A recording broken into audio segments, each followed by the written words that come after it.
आइए 2017 और 18 में इंटरमीडिएट की परीक्षा में पूछा जाने वाला ये क्वेश्चन देखते हैं हम लोग। अवकल समीकरण को सॉल्व करते हैं। x प्लस वाई ब्रैकेट में dy by D x equal to 1 है, तो कैसे करेंगे क्या, इसको हम उधर भेज देते हैं तो dy upon D x equal to क्या हो जाएगा, 1 अपॉन एक्स प्लस वाई हो जाएगा। तो ये क्वेश्चन वेरिएबल सेपरेबल से हो नहीं सकता, क्योंकि वेरिएबल सेपरेबल में क्या होता है, dx के साथ f ऑफ मतलब x वाले फंक्शन ले लेते हैं और y के साथ क्या कर लेते हैं, y वाले टर्म ले लेते हैं। तो ये सॉल्व हो जाता है दोनों साइड इंटीग्रेट करके, लेकिन इसमें ऐसा हो नहीं पा रहा है, वेरिएबल सेपरेबल क्वेश्चन बन नहीं पा रहा। तो आइए इसको उलट के देखते हैं, क्या लीनियर डिफरेंशियल इक्वेशन बन पाएगा। लीनियर डिफरेंशियल इक्वेशन दो तरह का होता है, तो अगर उलटेंगे तो ये हो जाएगा हमारा dx upon dy equal to हो जाएगा आपका ये x plus y upon one, यानी कुल मिला के x प्लस वाई हो जाएगा। तो x को इधर ले आओगे तो dx upon dy minus x equal to y. तो ये डिफरेंशियल इक्वेशन का ये वाला फॉर्म है, dx अपॉन dy और यहाँ पे प्लस p के साथ एक टर्म x का आ जाएगा, x का कॉफिशिएंट p कहलाएगा, इक्वल टू यहाँ q हो जाएगा। जो इसका सोल्यूशन अगर आपको लिखना है, इसका जो सोल्यूशन लिखना है, हल लिखना है, तो क्या फार्मूला बनेगा, x into integrating factor, formula याद रखना, और इक्वल टू इंटीग्रेशन का साइन लगाएंगे, यहाँ पे जो इंटीग्रेटिंग फैक्टर लिखेंगे, ठीक है, और इंटू क्यू कर लेंगे, और यहाँ पे क्या करेंगे भाई हम, dy प्लस कॉन्स्टेंट याद रखना। और यहाँ पे जो हम इंटीग्रेटिंग फैक्टर निकालेंगे, जहाँ इंटीग्रेटिंग फैक्टर आपका क्या आएगा जानते हो, e to the power p dy आएगा। तो काम शुरू कर देते हैं। इस टाइप का ये क्वेश्चन बन रहा है, तो यहाँ से हम लोग p निकाल लेंगे, तो x के कोफिशिएंट को ही p कहते हैं, x के बगल में जो बैठा रहता है उसको क्या बोलते हैं, p। तो x के बगल में -1 बैठा है और हमारे पास q कितना है, q हमारे पास y के बराबर है। अब हम लोग क्या निकालेंगे, इंटीग्रेटिंग फैक्टर, क्या निकालेंगे, समाकलन गुणक। देखिए एक बार पूरा आ रहा है कि नहीं आ रहा वीडियो। if इक्वल टू क्या होगा, e to the power p dy, right, equal to e की पावर p की वैल्यू -1 है, माइनस को बाहर निकाल लीजिए, 1dy कर लीजिए, तो कितना हो जाएगा, ये हो जाएगा e की पावर 1 का क्या हो जाएगा, y हो जाएगा। आपको पता है ना, समाकलन dy हो तो क्या हो जाता है, dy हो तो y हो जाता है, dx हो तो क्या हो जाता है, समाकलन में x हो जाता है। तो 1 dy के लिए dy y हो जाएगा, ठीक है, 1 को बाहर निकाल लेंगे तब, तो यहाँ कुल मिला के -y हो जाएगा, dy का इंटीग्रेशन y। तो ये हमारे पास इंटीग्रेटिंग फैक्टर मिल चुका है, तो ये हमारे पास इंटीग्रेटिंग फैक्टर है, ये वाला हिस्सा। अब इंटीग्रेटिंग अगर फैक्टर मिल जाए तो हम ये फार्मूला लगाएंगे, इसका सॉल्यूशन लिखते समय यहाँ से स्टार्ट करेंगे, ठीक है। तो ये काम करना है, तो हम थोड़ा सा मिटा देते हैं, इसको साफ कर लेते हैं, ठीक है। तो इसका हल लिखते हैं, इसलिए जनरल सोल्यूशन आपका क्या हो जाएगा, व्यापक हल कैसे लिखेंगे, ये फार्मूला x, ठीक है, इंटीग्रेटिंग फैक्टर x इंटू में लिख देता हूँ फार्मूला ही, इंटीग्रेटिंग फैक्टर इक्वल टू क्या हो जाएगा,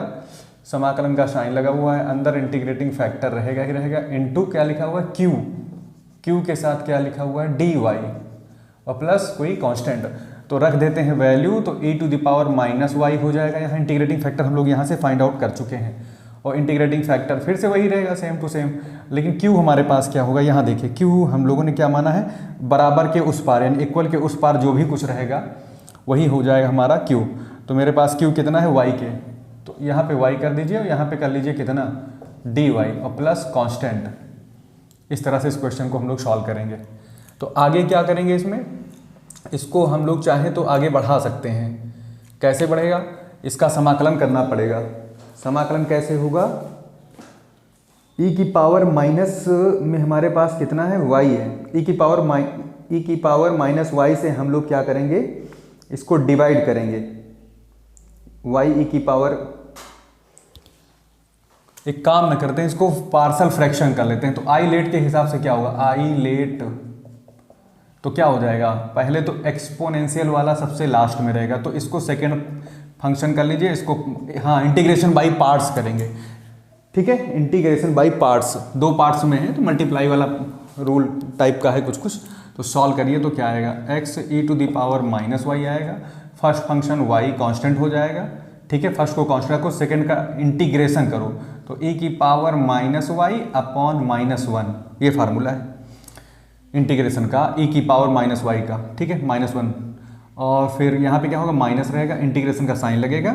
और फर्स्ट का क्या करेंगे, y फर्स्ट का डेरिवेटिव निकालेंगे, तो y का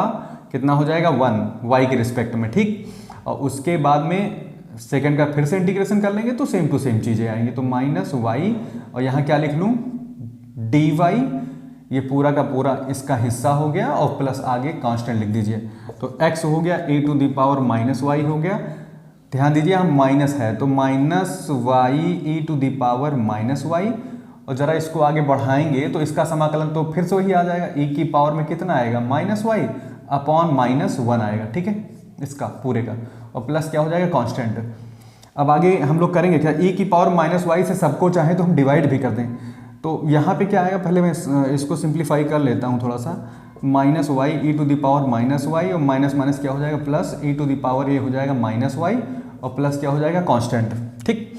अब e to the power minus y से डिवाइड कर दीजिए सब टर्म को, सारे टर्म को, तो x इक्वल टू ये हट जाएगा, यहाँ से केवल माइनस वाई आ जाएगा, ये हट जाएगा,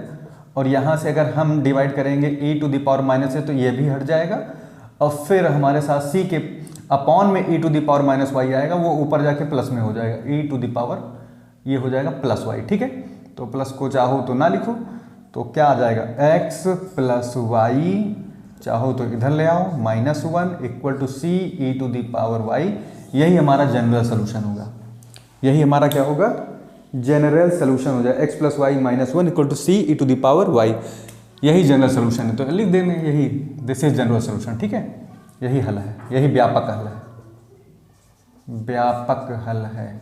क्योंकि इसमें सी आ रहा है। एक होता है विशिष्ट हल, विशिष्ट हल यानी पार्टिकुलर सोल्यूशन, उसमें क्या होता है x और y के कुछ ना कुछ मान दे देते, बिंदु दे देते, यदि x इक्वल टू 1 और y इक्वल टू 2, तो आपको इस पॉइंट पर आपको इसका सोल्यूशन निकालना होता, तो वो हमारा विशिष्ट हल होता है, यानी कि पार्टिकुलर सोल्यूशन होता, तो वहाँ पे x y की वैल्यू रख देंगे तो हमें c का मान मिल जाएगा, बस c का मान उठा के फिर इस इक्वेशन में रख देंगे, तो वो हमारा पार्टिकुलर सोल्यूशन होगा। ये क्या है जनरल सोल्यूशन है सबके लिए, मतलब इस कर्व में जो भी रहेंगे सारे कर्व के सारे पॉइंट को ये जो है क्या करता है रिप्रेजेंट करेगा, तो ये हमारा क्या है जनरल इक्वेशन है, इसका डिफरेंशियल इक्वेशन का जनरल सोल्यूशन।